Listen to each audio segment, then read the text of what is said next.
नमस्कार, आप देख रहे हैं न्यूज 18 स्पेशल और मैं हूं आपके साथ विभा उपाध्याय। पूरा उत्तर भारत भीषण गर्मी की चपेट में है। यूपी के बांदा में पारा 48 डिग्री के पार चला गया। वहीं दूसरे कई जिलों में 45 डिग्री का सितम अब भी जारी है। आने वाले दिनों में और ज्यादा गर्मी पड़ने के आसार हैं। देखिए हमारी ये खास रिपोर्ट।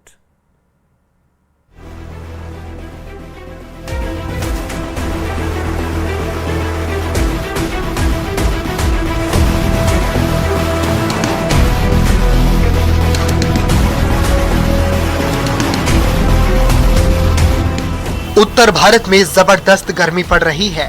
यूपी भी भयंकर गर्मी की चपेट में है। बुंदेलखंड इलाका गर्मी के रिकॉर्ड बनाता दिख रहा है। बांदा में पारा 48 डिग्री के पार पहुंच गया। वहीं हमीरपुर भी 47 डिग्री तापमान के साथ भीषण गर्मी की मार झेल रहा है। रिकॉर्ड तोड़ गर्मी ने आम जनजीवन को पूरी तरह प्रभावित कर दिया है। सुबह होते ही आसमान से आग बरसने लगती है। दोपहर होते होते सड़कें सुनसान हो जाती हैं। अस्पतालों में हीट स्ट्रोक, डिहाइड्रेशन के मरीज लगातार बढ़ रहे हैं। आप देख सकते हैं कि रोडों में भी सन्नाटा हुआ है और लोग जो निकल रहे हैं घरों से वह कपड़ों का प्रयोग कर रहे हैं, पूरा चेहरा ढक करके निकल रहे हैं। इसके साथ ही हम ये भी बता दें कि जो हमीरपुर में है तापमान वो लगातार बढ़ता नजर आ रहा है और आफत जिस तरीके से लोग अपने ठंडा पानी का प्रयोग कर रहे हैं और जूस का सहारा ले रहे हैं, कोल्ड ड्रिंक का सहारा ले रहे हैं। ये एक जूस की दुकान है, दिखा दूं जिस तरीके से यहाँ पर लोग जूस पीते नजर आते हैं। प्रयागराज में इन दिनों आसमान से आफत बरस रही है। पारा 46 डिग्री सेल्सियस पार कर गया है। शुक्रवार को अधिकतम तापमान 46.2 डिग्री सेल्सियस और न्यूनतम 26.4 डिग्री सेल्सियस दर्ज किया गया। वहीं मौसम विभाग की ओर से हीट वेव को लेकर अलर्ट घोषित किया गया है। सुबह 8 बजे से ही सूरज तपाने लगता है। शिकंजी लिया है तो शिकंजी लेने आए हैं यहाँ पर लोग और शिकंजी लेकर जा रहे हैं। यहाँ दुकानदार भैया, इनसे बात करते हैं। क्या नाम है आपका? मेरा नाम अभिलाष केसरवानी है। अभिलाष जी, ये बताइए कि गर्मी बढ़ गई है तो किस तरह से लोग आ रहे हैं, शिकंजी पी रहे हैं? या धूप चल रही है। पहली बात तो घर से कोई बाहर नहीं निकल रहा है। जिसको काम है वही सब निकल रहा है, बाकी कोई लोग नहीं निकल रहे हैं। बाकी तो ठीक है, जिसको निकल रहा है भाई पीने की इच्छा हो रही है। पानी जैसा पानी भर के रखे हुए हैं हम लोग। इस गर्मी से राहत बचने की सभी लोगों को आगे आना पड़ेगा। पेड़ पौधे अधिक से अधिक लगाने पड़ेंगे जिससे कि छाया हो और जो टेम्परेचर है वो डाउन हो। गर्मी इतनी हालत खराब हो गई है कि जिससे आदमी जब बाहर निकलता है तो 46 डिग्री 47 डिग्री टेम्परेचर हो गया है। और प्रयागराज में बिना काम की वजह से आदमी काम में ही हो तब भी आदमी नहीं जा पा रहा, क्योंकि ये हालत हो गई, हाथ पैर सब दर्द होने लगते हैं। गोरखपुर में गर्मी से लोग बेहाल हैं। लोग घर से निकलने के पहले धूप से बचाव का इंतजाम कर निकल रहे हैं। जिन सड़कों पर दिन में जाम की स्थिति बनी रहती थी वहाँ पे भी वाहन कम हो गए हैं। 42 डिग्री से अधिक तापमान होने पे लोग परेशान हैं। हीट स्ट्रोक का खतरा बना हुआ है। गोरखपुर के अस्पतालों में अलर्ट जारी कर दिया गया है। जो मौसम को देखते हुए शासन के निर्देश पे यहाँ पे हीट वेव वार्ड बनाई गई है। हीट वेव वार्ड में जो और साथ में 3 AC लगे हुए हैं, फ्रिज है, ORS के घोल बना के रखे गए, आइस पैक हैं, फैन है और कूलर भी व्यवस्था है। और भी गर्मी आगे बढ़ेगी। उस तरह के केसेस जो अगर आते हैं जो इस तरह से प्रभावित होंगे उन तरह के मरीजों की संपूर्ण व्यवस्था की गई। आगरा में बढ़ती गर्मी के चलते अब प्रशासन और नगर निगम की तरफ से लोगों को राहत दिलाने के लिए प्रयास किए जा रहे हैं। आगरा के चौराहों पर नगर निगम की तरफ से तिरपाल लगाए गए हैं। आगरा में पारा 45 से 46 डिग्री तक पहुंच गया है। हर चौराहों पर ये तिरपाल नगर निगम की तरफ से लगाई गई है, जिससे कि अगर रेड लाइट होती है और जो लोग ग्रीन लाइट होने का इंतजार करते हैं वह तपती धूप में ना तपें और इस तिरपाल के सहारे उनको कुछ हद तक गर्मी से राहत मिल सके। अमेठी में भी भीषण गर्मी और लू का कहर लगातार बढ़ता जा रहा है। तापमान 44 डिग्री के पार पहुंचने से लोग बेहाल हैं। अमेठी एसपी ने जिले की सभी डायल 112 गाड़ियों को निर्देश दिया है कि क्षेत्र में गश्त के दौरान अगर कोई शख्स गर्मी, लू, हीट स्ट्रोक या डिहाइड्रेशन से बीमार मिलता है तो उसे तुरंत नजदीकी अस्पताल पहुंचाया जाए। कि अमेठी एसपी ने जिस तरह से पुलिस कर्मियों को पहले तो उन्हें समर कैप वितरित की, उसके बाद अमेठी के लोग जो भीषण गर्मी से परेशान हो रहे हैं उनको तुरंत नजदीकी हॉस्पिटल पहुंचाने की जिम्मेदारी भी डायल 112 की गाड़ियों को दी गई है। 25 मई से नौतपा भी शुरू होने वाला है, ऐसे में और ज्यादा गर्मी पड़ने के आसार हैं। Bureau report, news 18, UP Uttarakhand. कभी शिक्षा और संस्कार की पहचान रहा तिलकामांझी भागलपुर विश्वविद्यालय आज अपनी ही व्यवस्था पर सवालों के घेरे में आकर खड़ा है। जहां कभी ज्ञान के दीप जला करते थे, वहीं अब विवाद और आंदोलन की आवाजें गूंज रही हैं। स्वतंत्रता सेनानी तिलकामांझी के नाम पर बने इस विश्वविद्यालय ने राष्ट्रकवि रामधारी सिंह दिनकर जैसे महान कुलपति दिए और बिहार को 4 मुख्यमंत्री भी इसी परिसर से मिले हैं। लेकिन आज वही ऐतिहासिक परिसर स्थायी कुलपति के बिना नेतृत्व संकट झेल रहा है। जहां किताबों से भविष्य गढ़ा जाता है, वहीं तिलकामांझी भागलपुर विश्वविद्यालय आज सवालों और संघर्षों के बीच खड़ा है। पिछले 3 दिनों से अखिल भारतीय विद्यार्थी परिषद के छात्र इंटर्नशिप में 500 से 800 रुपए वसूली और एक ही एजेंसी को काम देने के आरोपों को लेकर आवाज उठा रही है। ये आंदोलन सिर्फ विरोध नहीं बल्कि अपने अधिकारों और पारदर्शिता की मांग बन चुका है। इसी जिद और हिम्मत के साथ छात्रों ने DSW, प्रॉक्टर, परीक्षा नियंत्रक और कई कॉलेज प्रिंसिपलों को शनिवार देर रात तक बंधक बना दिया। छात्रों का साफ कहना है, जब तक मांगे पूरी नहीं होगी, आंदोलन खत्म नहीं होगा। इंटर्नशिप के नाम पर सिर्फ और सिर्फ धन वसूली की जा रही है, जिसका विद्यार्थी परिषद पुरजोर विरोध करता है। जब तक फैसला नहीं मिलेगा तब तक हम लोग उठकर नहीं जाएंगे। हमारा मांग है कि इंटर्नशिप शुल्क जो है पूरी तरह से जो है निःशुल्क होना चाहिए। इंटर्नशिप अगर शुल्क निःशुल्क नहीं हुआ तो हम लोग बड़े पैमाने पर कल आंदोलन विश्वविद्यालय देखेगा। हम लोग पिछले 3 दिनों से लगातार इंटर्नशिप फ्री हो इसको लेकर आंदोलन कर रहे हैं। परसों हम लोग BN कॉलेज से आंदोलन का शुरुआत किया और फिर कल विश्वविद्यालय को बंद कराया और कोई भी विश्वविद्यालय के एक भी पदाधिकारी हम लोग से वार्ता को लेकर के नहीं आए। आज हम लोगों ने सुबह से सभी कॉलेज विश्वविद्यालय के सभी कॉलेजों को एक साथ बंद कराया। उसके बाद हम लोग विश्वविद्यालय के अधिकारियों का कहना हुआ कि हम लोग 2 बजे से 4 बजे तक हम लोग आपस में मीटिंग करते हैं। सभी कॉलेज के प्रिंसिपल को बुला करके उन्होंने तय किया, लेकिन उसके बाद भी फ्री इंटर्नशिप का इनका कोई भी समाधान नहीं आया। शनिवार देर रात DSW लगातार छात्रों से अपील करती रही कि वे घर लौट जाएं, लेकिन छात्रों ने गेट नहीं खोला। माहौल तनावपूर्ण रहा और कई बार तीखी बहस भी हुई।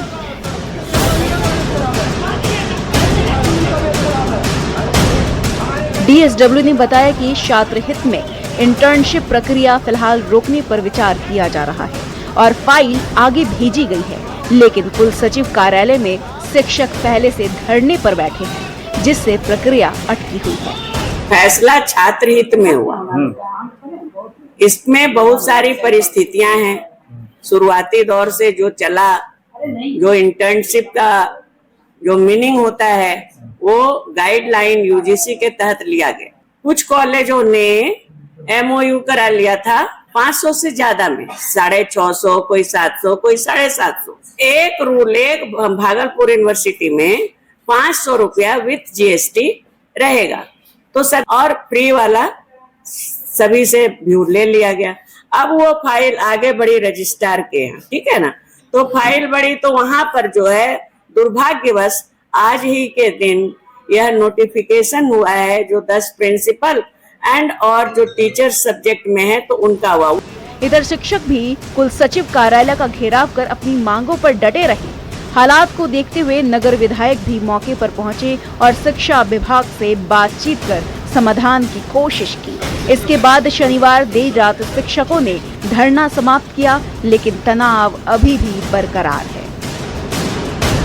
तिलकामांझी भागलपुर विश्वविद्यालय, जो कभी अपनी शिक्षा और गौरवशाली इतिहास के लिए जाना जाता था, आज अपने ही भीतर उठते सवालों और लगातार हो रहे आंदोलनों से घिरा हुआ है।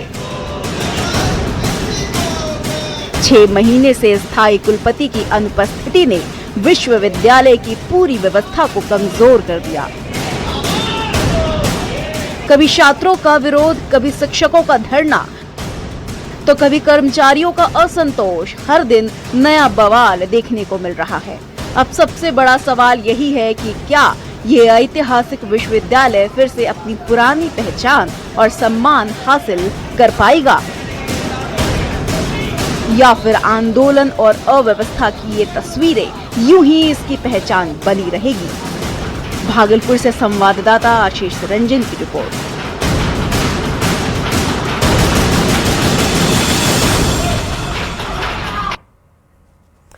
बात भोपाल की, जहां की एक छत पर मिली लाश ने पूरे देश को जैसे झकझोर कर रख दिया।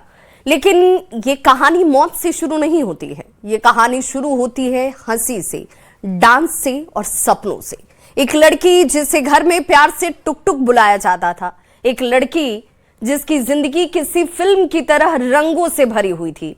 लेकिन फिर ऐसा क्या हुआ कि शादी के सिर्फ 5 महीने के बाद वही टुक टुक मौत की सबसे डरावनी पहेली बन गई। देखिए हमारी यह खास पेशकश, एक थी ट्विशा।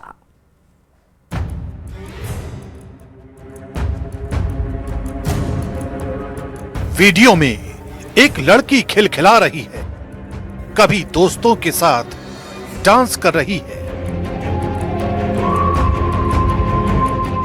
कभी कैमरे की तरफ देखकर शर्मा रही, कभी गले लगकर हंस रही। हमारी लड़की बिल्कुल गाय है। मुंह से आवाज नहीं निकलती, आवाज नहीं निकलती, सहमी सहमी सी रहती है। यही थी ट्विशा, जिसे निकनेम से सब टुक टुक बुलाते थे। घर वाले, दोस्त और समर्थ सिंह यानी उसका पति, कि उनका एक्चुअल लीगल नेम टुक टुक है। टुक टुक अभी तक लड़की है, आज से औरत हो जाएगी।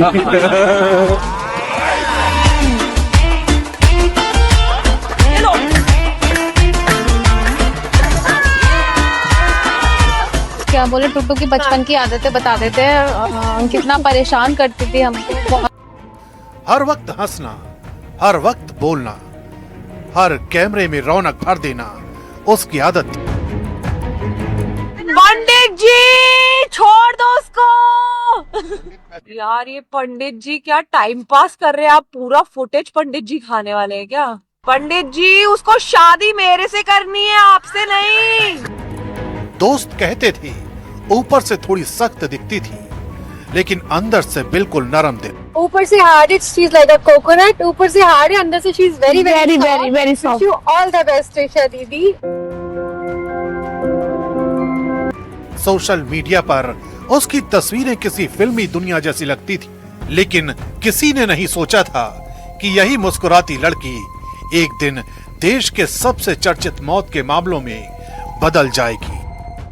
एक स्वतंत्र जांच बैठे, SIT बैठे जो चीफ जस्टिस ऑफ इंडिया की निगरानी में हो या सुप्रीम कोर्ट की निगरानी में हो, ये हम न्याय के लिए गुहार कर रहे हैं। साल 2024, एक डेटिंग ऐप पर दो लोग मिलते हैं, एक तरफ ट्विशा, दूसरी तरफ समर्थ सिंह।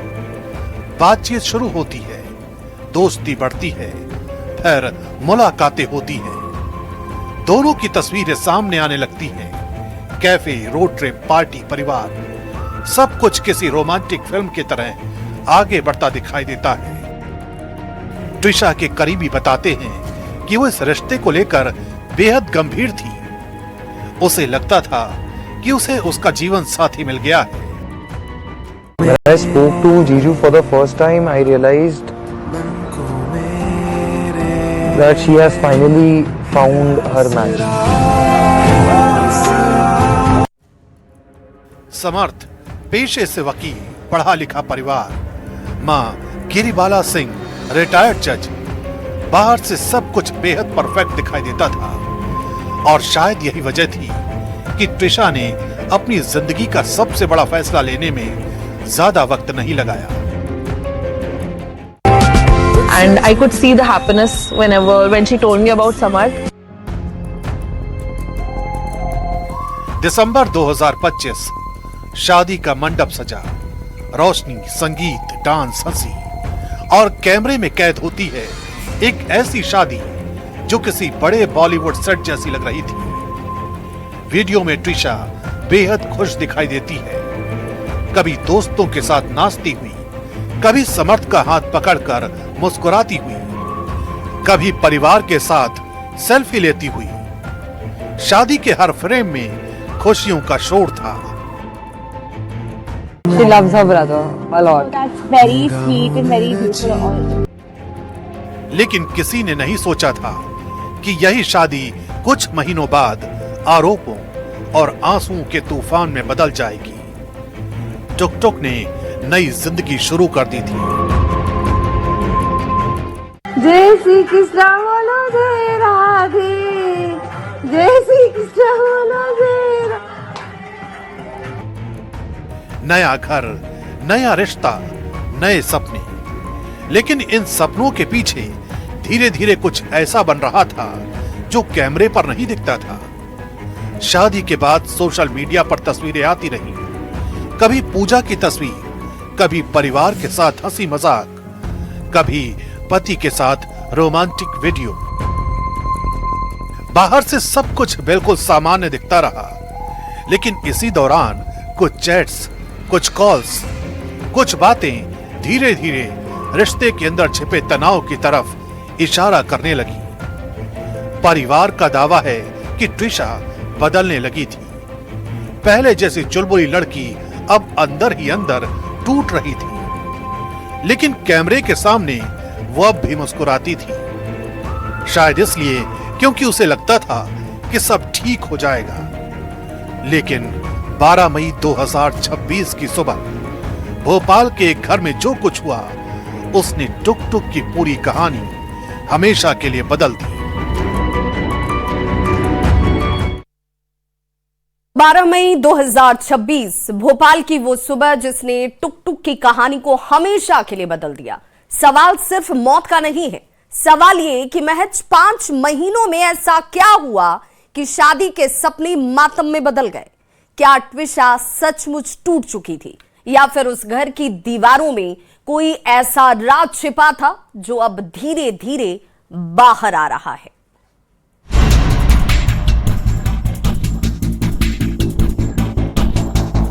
बारह मई 2026 भोपाल के कटारा हिल्स का एक शांत घर। सीसीटीवी में ट्रिशा अकेले छत की तरफ जाती दिखाई देती है। उसके बाद का हर मिनट अब जांच का हिस्सा है। करीब 1 घंटे बाद घर में हलचल बढ़ती है। समर्थ सिंह, एक घरेलू मददगार, और कुछ लोग ट्रिशा को सीपीआर देने की कोशिश करते दिखाई देते हैं। फिर उसे नीचे लाया जाता है, अस्पताल पहुंचाया जाता है, लेकिन डॉक्टर उसे मृत घोषित कर देते हैं। कुछ घंटों में ये खबर पूरे देश में फैल जाती है। टुक टुक यानी ट्रिशा अब नहीं रही। इस तरह के केसेस में जांच में समय लगता है। हमने तो 2 दिन के बाद ही एफआईआर कर दी, तो हमने इसमें बहुत त्वरित कार्रवाई की है। बाकी हम अपना इन्वेस्टिगेशन कर रहे हैं, और बाकी जो सीबीआई की जांच का विषय है वो शासन स्तर के मामले हैं। हमने अपना जो इन्वेस्टिगेशन है वो बिल्कुल निष्पक्ष तरीके से किया है, और हमारी तरफ से किसी भी तरह का कोई डिले नहीं हुआ। हम उसकी गिरफ्तारी के प्रयास कर रहे हैं। लेकिन मौत के साथ शुरू हो जाते हैं सवाल, ऐसे सवाल जो सिर्फ एक परिवार नहीं बल्कि पूरे सिस्टम को घेरे में ले लेते हैं। पोस्टमार्टम रिपोर्ट सामने आती है। एम्स भोपाल की रिपोर्ट में मौत की वजह फांसी बताई जाती है। डॉक्टर कहते हैं कि गर्दन पर ऊपर की तरफ जाता हुआ लिगेचर मार्क मिला है। फेफड़ों में सूजन थी, आंखों में छोटे रक्तस्राव थे। मेडिकल साइंस के मुताबिक ये संकेत फांसी के मामले में देखे जाते हैं, लेकिन इसी रिपोर्ट में कुछ और बातें भी दर्ज थी। शरीर पर हल्की चोटें और खरोंच के निशान। परिवार इन्हीं निशानों पर सवाल उठाता है। ट्रिशा के परिजन कहते हैं कि उनकी बेटी खुश मिजाज थी, वो आत्महत्या नहीं कर सकती। दूसरी तरफ ससुराल पक्ष इसे आत्महत्या बता रहा है, और यहीं से ये मामला सिर्फ एक मौत का नहीं बल्कि दो कहानियों की लड़ाई बन गया है। ये साइमल्टेनियसली बैटल्स हर जगह से लड़ी जा रही हैं। जो आज हाई कोर्ट के दो प्ली हैं, सबसे पहले जो second postmortem which is priority 1 for us, सबसे पहले उसकी हियरिंग का है, तो we are all waiting for the judgement to come and the hearing to follow. इसके अलावा आज गिरिबाला सिंह की जो बेल है उसको भी हमने अपोज किया है, so we are waiting for both the judgment. इन दोनों के जजमेंट का हम इंतजार कर रहे हैं। मौत के बाद एक और विवाद सामने आता है, कॉल डिटेल रिकॉर्ड। परिवार आरोप लगाता है कि बहू की मौत के तुरंत बाद कई प्रभावशाली लोगों को फोन किए गए। आरोप है कि रिटायर्ड जज गिरिबाला सिंह ने बड़े अधिकारियों, डॉक्टरों, पुलिस अधिकारियों और दूसरे रसूखदार लोगों से संपर्क किया, लेकिन मायके वालों को तुरंत सूचना नहीं दी गई। फिर सामने आते हैं कथित ऑडियो क्लिप्स, जिनमें ट्रिशा के चरित्र और निजी जिंदगी पर सवाल उठाने की बातें कही जाती हैं। हालांकि न्यूज़ 18 इंडिया इस ऑडियो की पुष्टि नहीं करता। So I asked, see, with you. 1 minute. She said, yes, I've been with other people also. I said, to what extent? And why was that? She said, no, it was just, hanging out like dating. You know what you understand by dating? I said, I don't understand, but I understand what is sexual intimacy. Yes. So was it of that level? She said, yeah, sometimes it has been. Yes. So all I wanted to know is, are you trying to cross question me? What are you doing? What?